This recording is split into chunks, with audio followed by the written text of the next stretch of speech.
One last attempt. Welcome to Trade Waiting. How are you?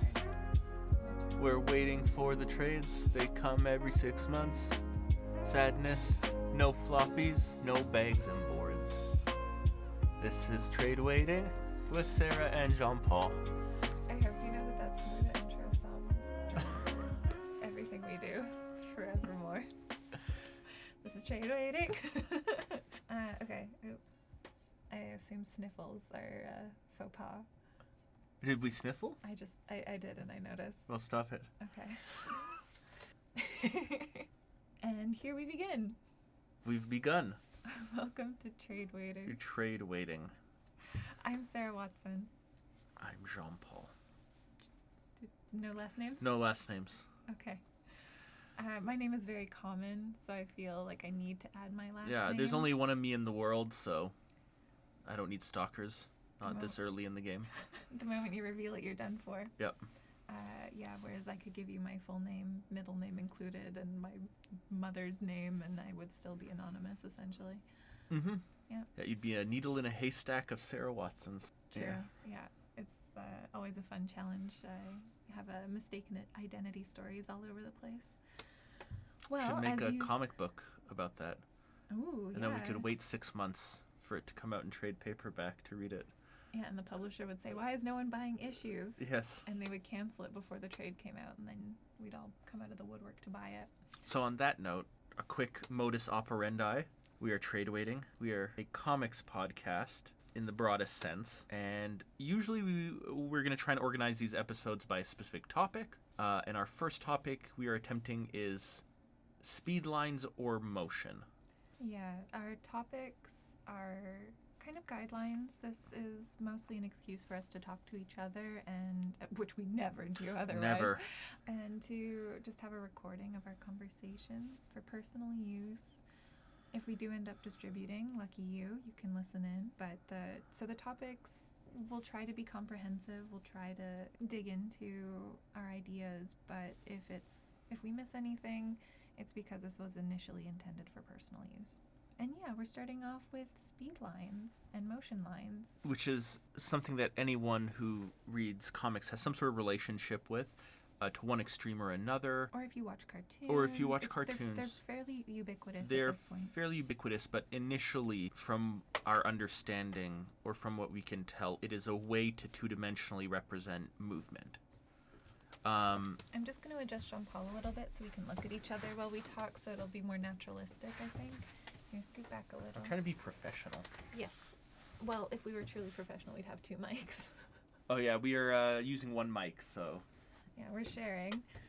It's a nice mic, but hopefully we're not talking into the sides of it sitting as we are. It's a thick boy.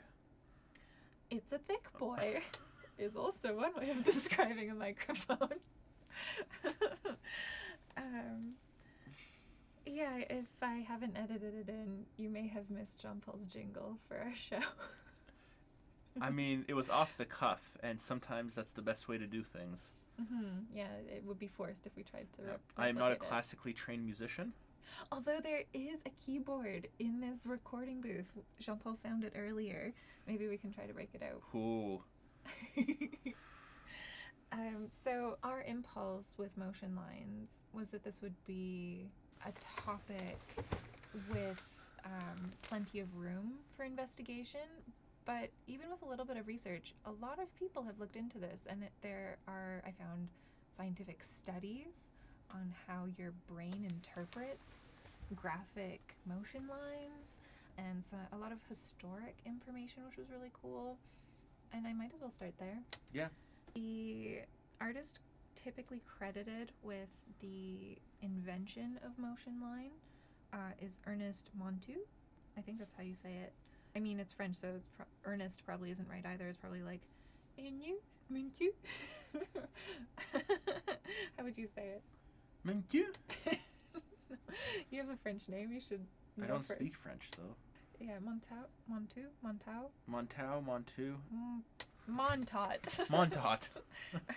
Ernest Montot. Okay.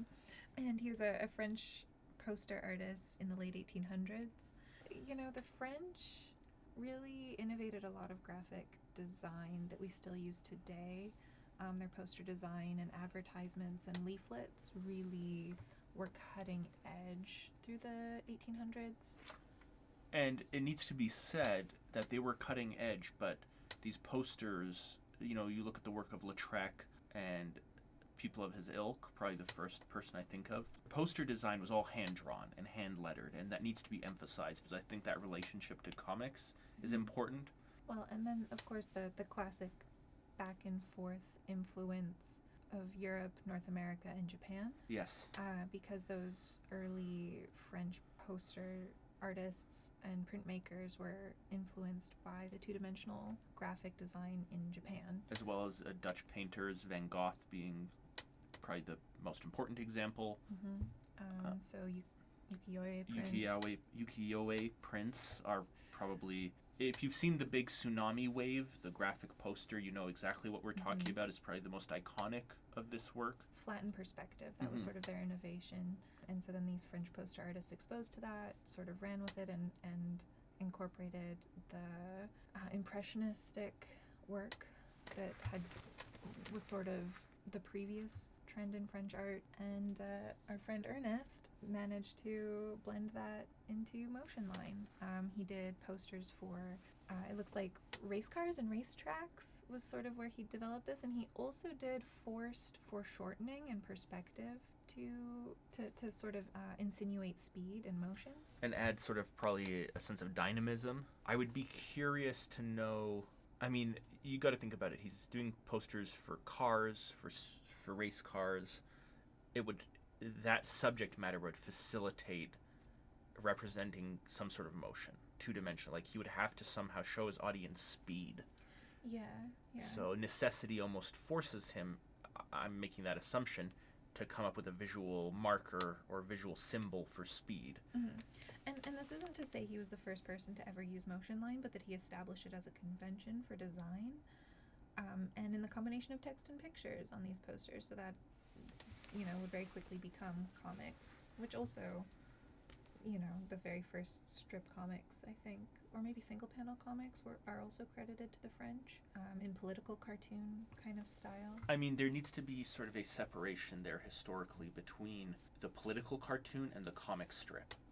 Because the political cartoon is, yes, words and pictures, but it is a picture with words, whereas the comic strip, from my understanding, is predominantly an American art form because they figured out a way to make, quote unquote, to use the Will Eisner coined phrase, sequential art.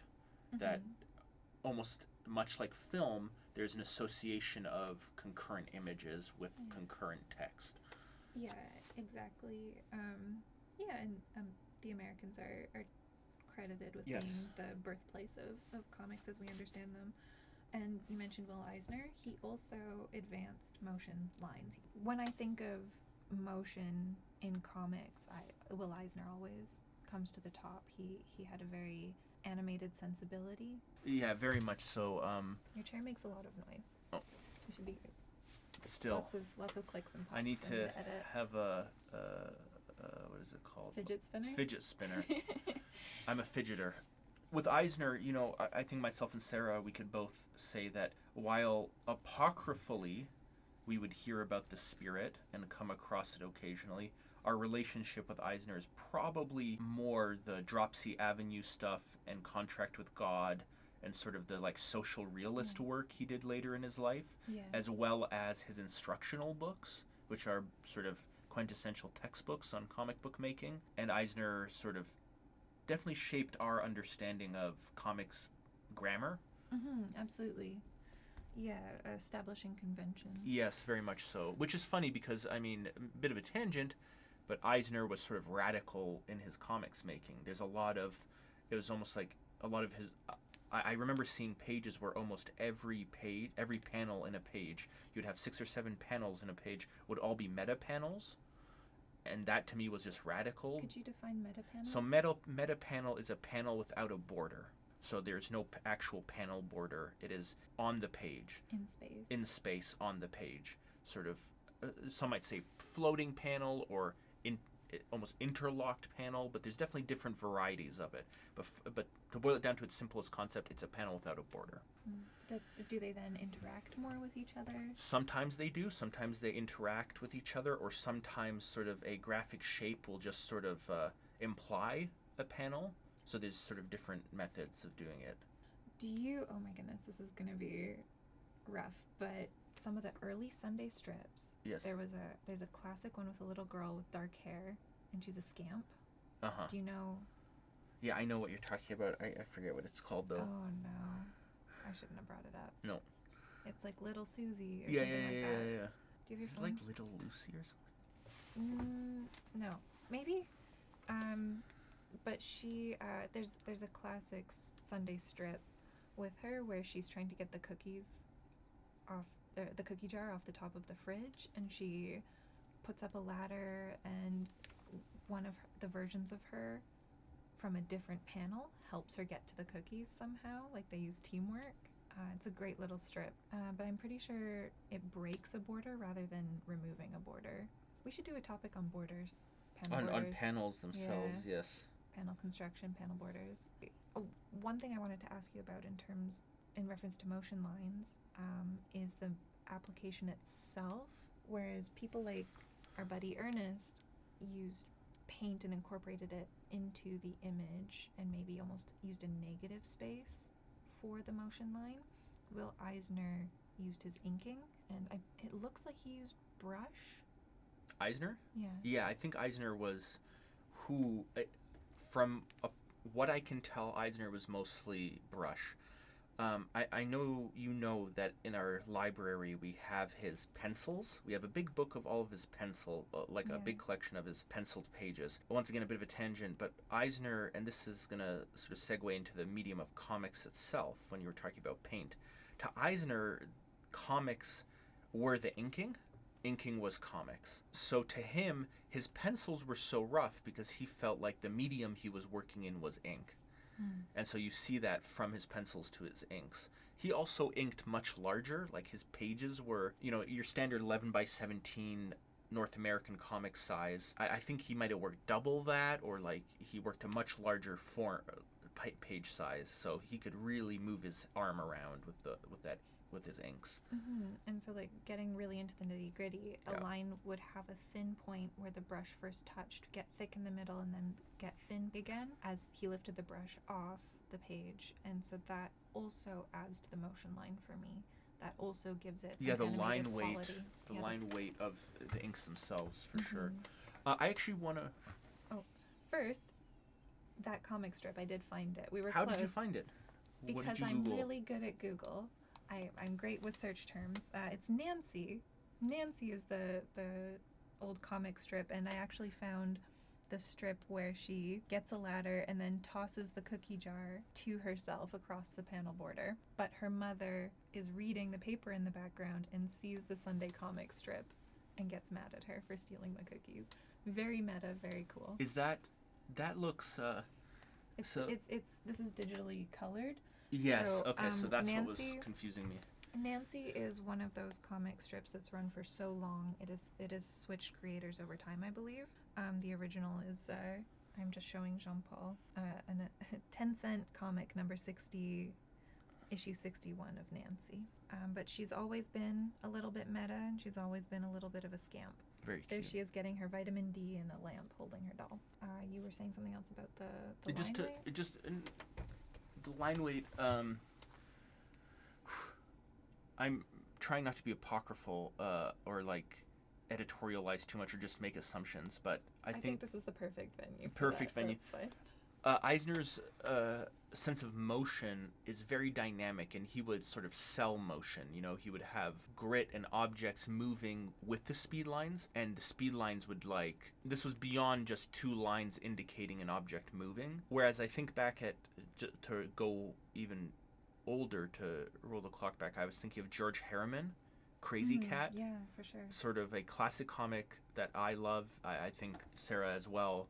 Sort of a really fascinating, almost a proto version of what's that web comic with the dinosaur? Dinosaur comics? Dinosaur comics.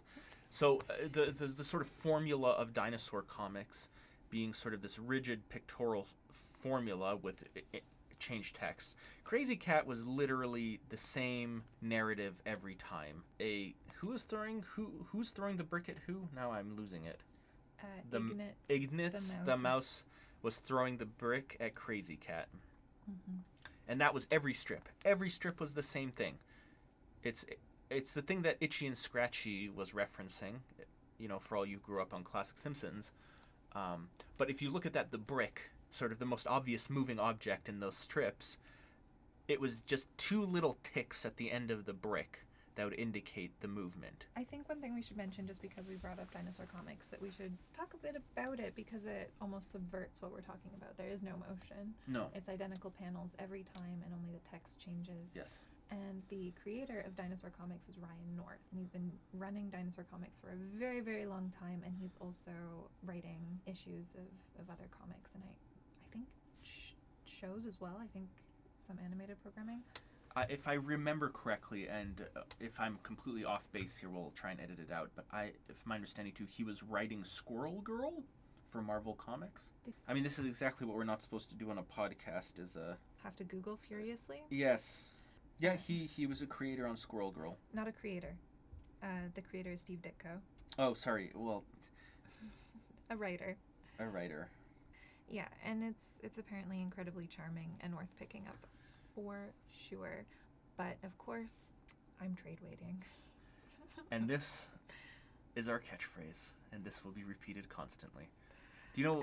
Squirrel Girl has several trades out. I'm being a bit cheeky. And then, if we are gonna move into the similar sphere as George Harriman, or contemporary of George Harriman, then next to George Harriman, probably the most important American cartoonist would have been Winsor McCay. I was just going to say, Winsor McCay had lots of movement and motion in his works. He was an animator. Gertie, shout out to his Gertie the dinosaur. But there's no motion lines in his work. I'm sure you could find one, but conventionally it was not a piece of comics grammar he was using. Yeah, he did motion almost by using comics as an animation storyboard. You would see, the one panel, the bed is walking towards you, the next panel it's closer, the next panel it's closer, the next panel it's a long vertical panel, and you can see it stretching over the Yes, city. like a fixed background or a repeated background with the objects inside that repeated background moving across the different panels. Beautiful detailed backgrounds as well. His text left something to be desired as well. The lettering in his comics is same with Crazy Cat as well. We should do an episode on lettering. We should. We're getting our sea legs under us. Our trade legs under us. We should do an episode on entirely black panels. Sure. There are a few good ones in comics. A whole episode on black You panels. would be shocked by how much well, we could do about that. Winsor McCay wasn't just an animator. He revolutionized a lot of animation. Gertie the dinosaur animation that Jean-Paul referenced was the first time animation interacted with a human, and he pretends to feed Gertie and command her, and she disobeys, and then she obeys. It's very cute. Yeah, and to be more specific, this was still the era of vaudeville and things like that, so it was a routine. Mm-hmm. It was presented as a human on a stage interacting with an animated Gertie. Almost like VR. And that's the sort of, I don't want to use the word gimmick, but it's the only word I can think of, and I use this in the most positive way possible. That's the type of gimmick that you could imagine at the invention of, say, film and animation, that they would be testing those waters with. The conventions weren't established yet, so they could... I mean, that's strangely where a lot of innovation starts, is sort of entertainment or gimmick. I don't know what I feel like. So you look at American comics, and we were talking about Eisner and McCay and George Harriman, and sort of what motion is in comics. And so as you move further into American comics, you look at sort of the works of Jack Kirby and people in the superhero genre.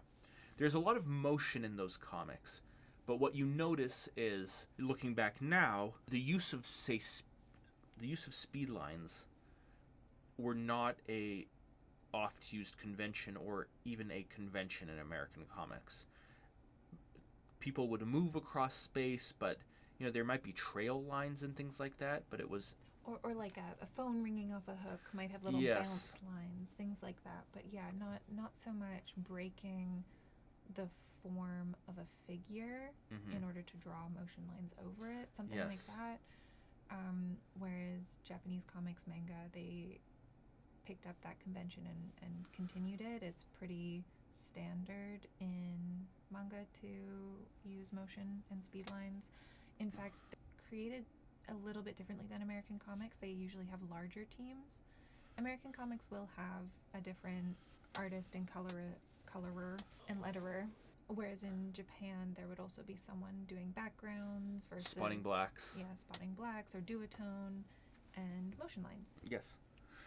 And the motion lines in manga, it needs to be said, the variety of motion lines in manga is staggering.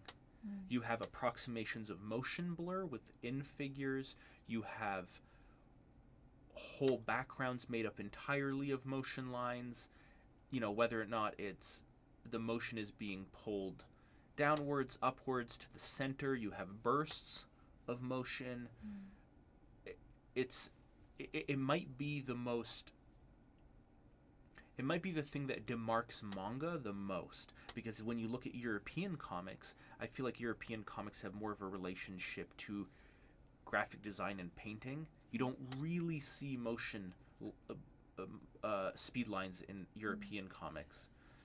Yeah, they usually indicate motion a little bit differently, although they will use speed lines. And I'm actually going to reference a Japanese comic that I feel has very European sensibilities. Okay. We have a companion Tumblr to the podcast if you want to see some of the images or comics we talk about. And one of the ones I posted was Sunny. By Taiyo Matsumoto. Yeah, Taiyo Matsumoto comic. It's gorgeous inside and out, conceptually and Yes. visually. And visually, it's a very, in fine art, we'd probably call it a naive sensibility. He's trying to get at this very gestural way of mark making. You can really see his lines on the page. He lets the material speak for itself. It's there. It's noticeable. The tendency in manga is to be very slick and polished. Whereas that's why I feel like it's a more European sensibility. Yes. In the sense that he's allowing it to really show the mark making and the quality of the marks, and he shows motion in the same way as Ernest Montu did. He does the foreshortening and perspective. He's kind of famous for that. He worked on in his animation, especially like ping pong anime. Yes. And did he do one of the Matrix Reloaded ones? Yes.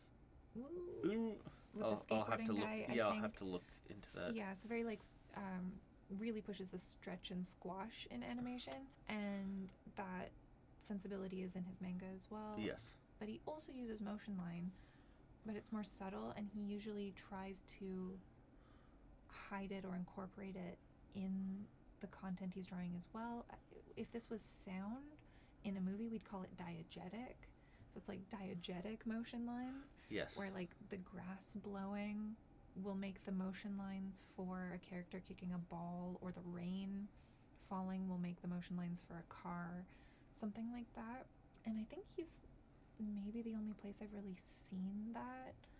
One of the other artists I posted to the Tumblr is Paul Pope, an American comic artist who also works in Europe and Japan. He's sort of I always think of Paul Pope as sort of a synthesis between, if you're going to break comics down to the American language, the European language, and the Japanese language, he sort of is a fulcrum point for all three.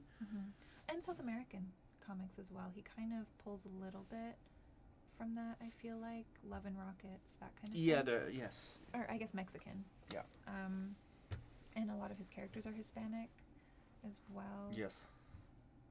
So he's sort of a very international artist, and he uses motion lines like crazy.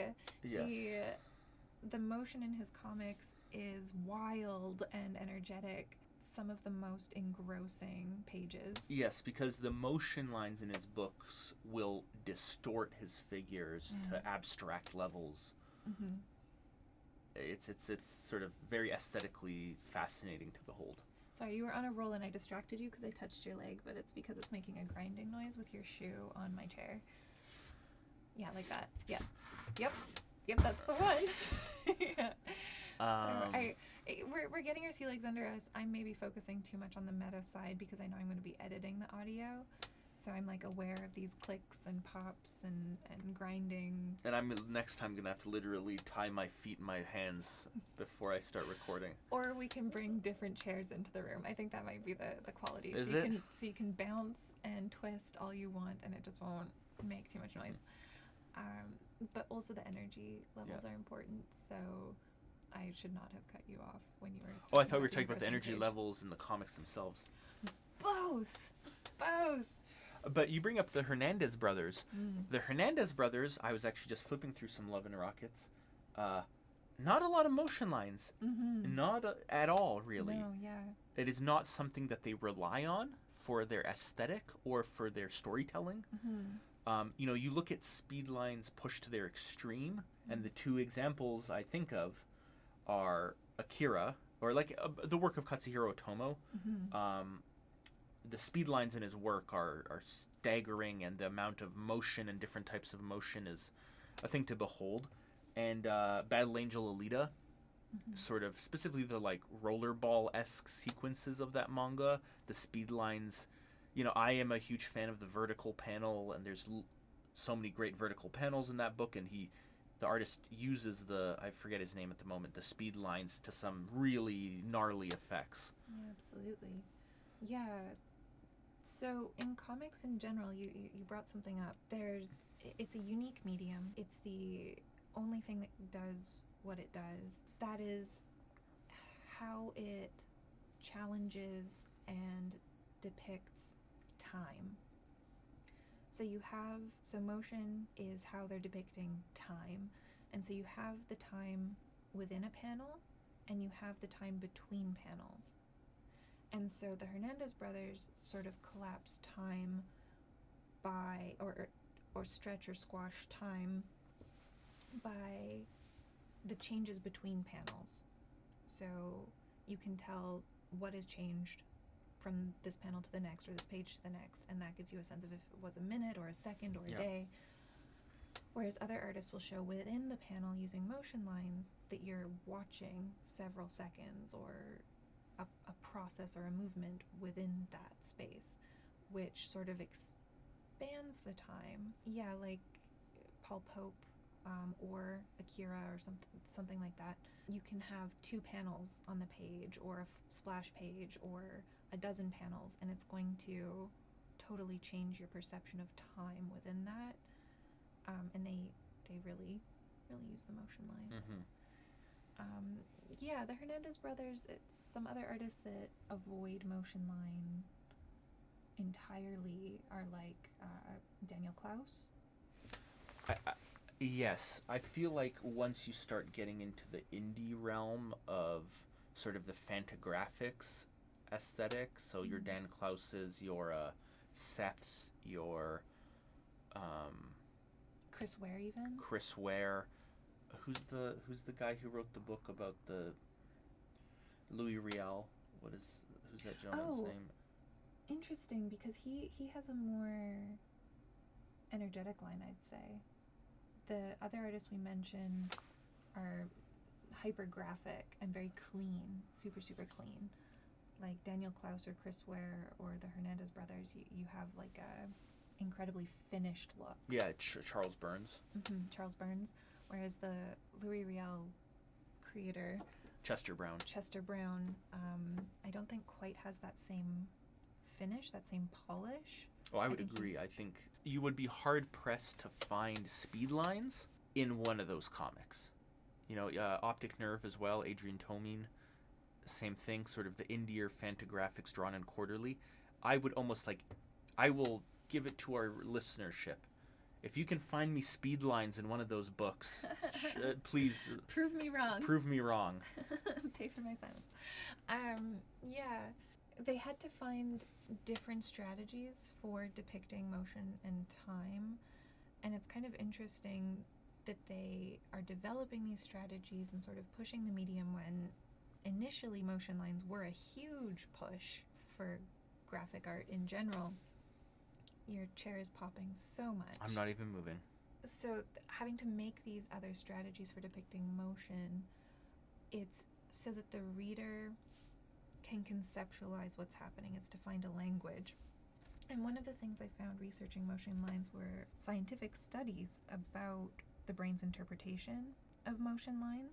There's one paper in particular, The Notion of Motion, The Neurocognition of Motion Lines and Visual Narratives by Neil Cohn and Stephen Mayer. And they registered they tracked eye movements of viewers and which part of the brain lit up if they were looking at a panel with or without motion line.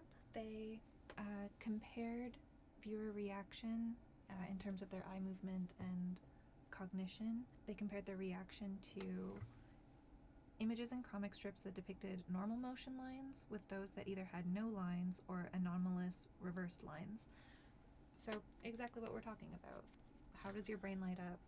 How do your eyes move if you have no motion lines versus conventional motion lines or unconventional motion lines? So what was the data, like what conclusions did the data make about viewers who were reading something without or with motion lines? The forebrain picked up motion lines and would light up if there were motion lines present, conventional motion lines, and the brain actually did interpret motion on a two-dimensional page. Yeah, and you did have maybe a deeper understanding or easier understanding.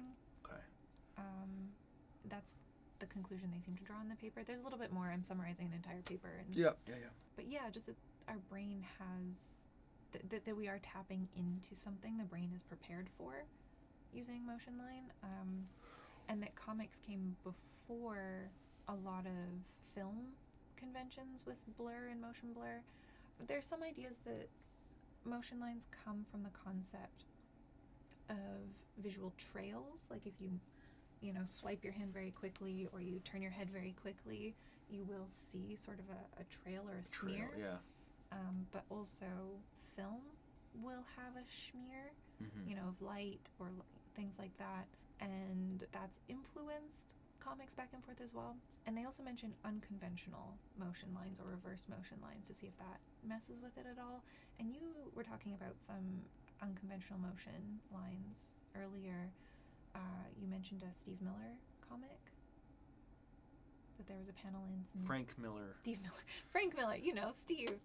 Or absence of motion lines. I'll have to find it. Actually, I think Steve Piskor, or Ed Piskor, now Steve everyone. Who's this Steve? Who's this Steve? Ed Piskor of cartoonist kayfabe fame and Hip Hop Family Tree fame posted on his Twitter a panel from a Frank Miller book. I forget from which Sin City volume it was from, but basically it was like a car moving in motion, and he did not use any speed lines to indicate it because of the sort of visual vocabulary that Frank Miller is using in those Sin City books. So instead you have the car sort of, it looks like a couple feet off the ground. It looks like it's maybe taken a bit of flight, and the shadow just trailing behind sort of three-dimensionally on the ground of the vehicle in sort of mid-air creates a sense of motion. It's very fascinating in that respect.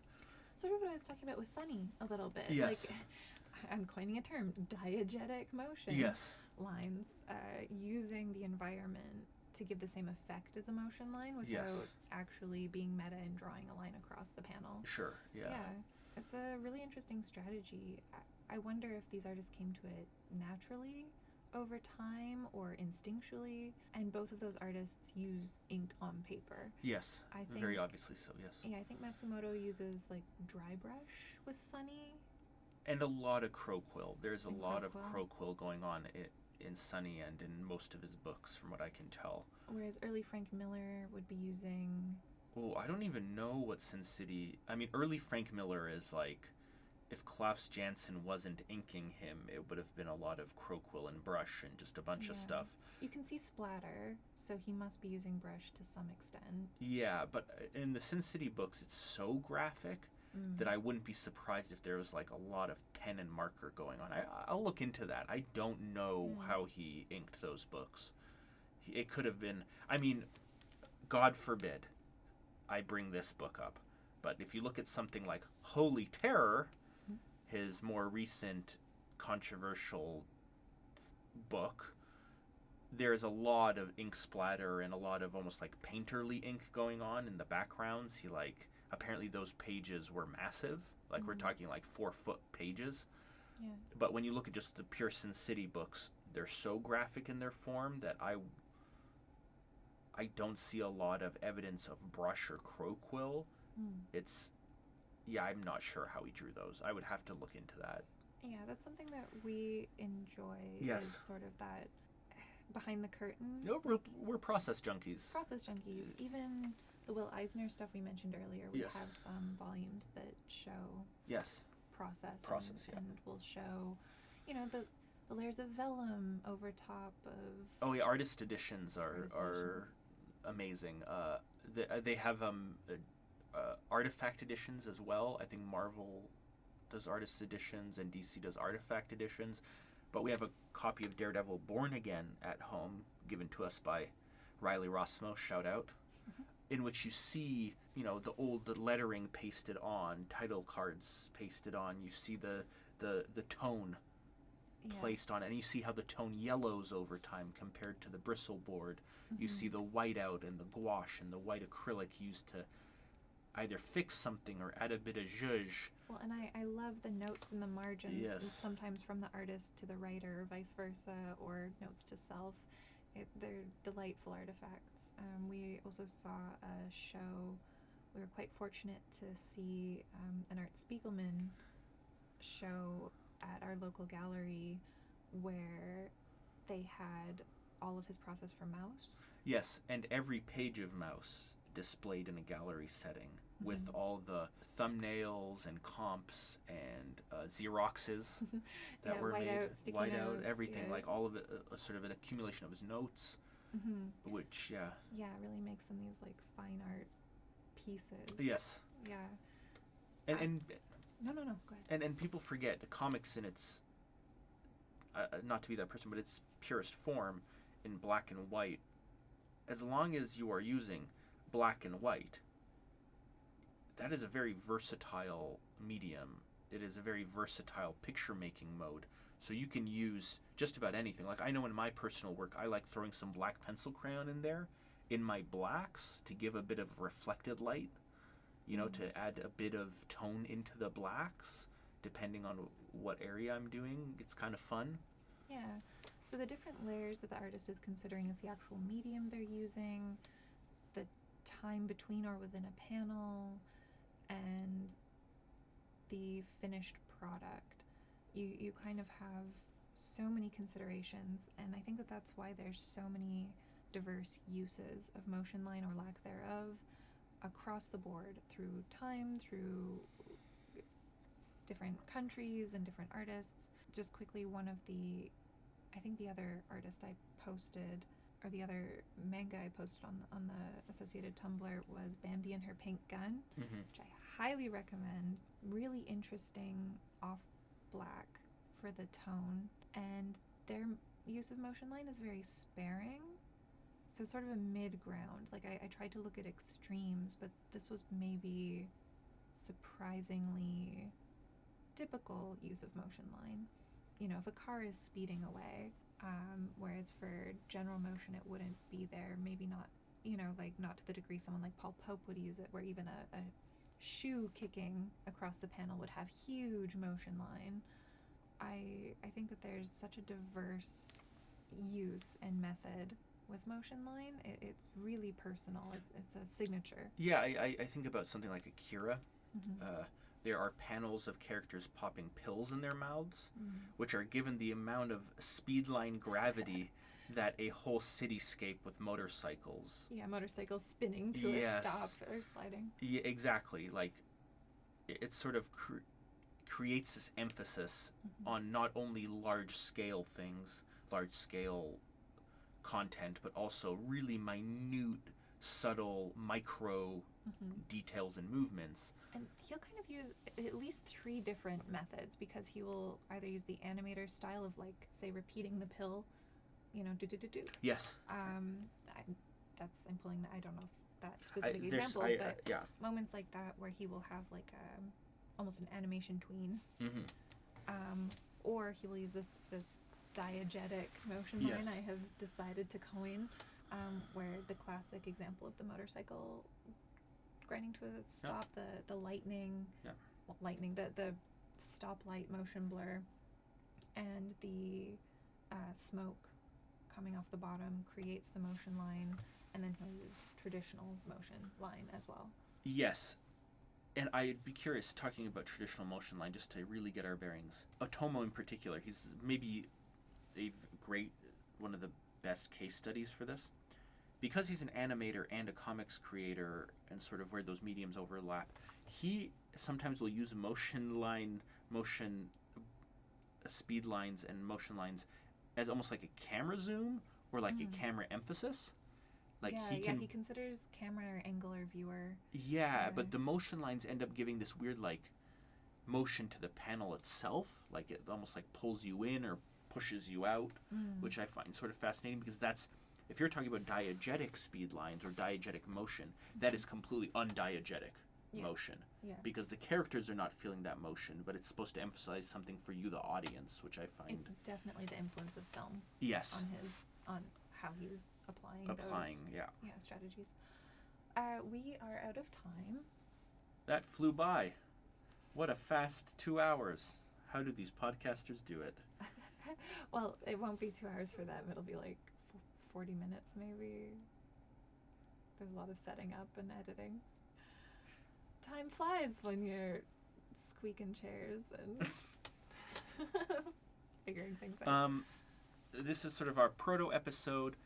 There is so much to talk about when it comes to speed lines, so much more. This might be a 10-part episode. Yeah, we thought it would be a quick intro, something we could sort of riff on, but we unearthed a lot. We unearthed the even mountain. Just spitballing here in conversation. I mean, I think sort of Sarah's fascinating coining of the phrase diegetic speed lines or motion is sort of so fascinating. I hadn't really contextualized it that way. And the more I think about it, the more a whole book could be written on those two. I'm sure that ground has been tread. I'm sure there's a term that we just haven't come across. But I also think that that's a good turn of phrase. You kind of understand what we're trying to get at. Yeah. Well, thank you, Jean-Paul, for indulging me. Thank you, Sarah Beep Watson, for indulging me. Middle name? No! Ah! No! God damn it. Now I have to edit Well, more. hurry. Well, hurry what? Well, stop it so you can edit it. No, that's not how editing Sarah's works. about to throw a brick at me. Yeah, look out. Middle name. Well, Jean-Paul Beep. It's been real. Not my middle name. You don't have one. It's a story for another time. This has been Trade Waiting. Thank you for listening. Wow, so serious, so soft radio voice. Professional. Do you want to try it at the same time? Yeah. This has been Trade Waiting. Thank you for listening. Oh my God, we nailed that. We did. I feel like, well, I just wanted to mention, I've heard podcasts where they try to say the thing at the same time, and even after like 35 episodes, they can't do it. Okay, let's try that again. Are you ready? Okay. 3, 2, 1. This has been Trade Waiting. Thank you for listening. Ready? No. 3. No. You doing the thank you for listening on your own is good. I like that. Okay. Do you want just for fun one more time? Yep. 3, 2, 1. This has been Trade Waiting. I was supposed to be like, thank you for listening. Okay, one more time. You ready? 3, 2, 1. This has been Trade Waiting. Thank you for listening.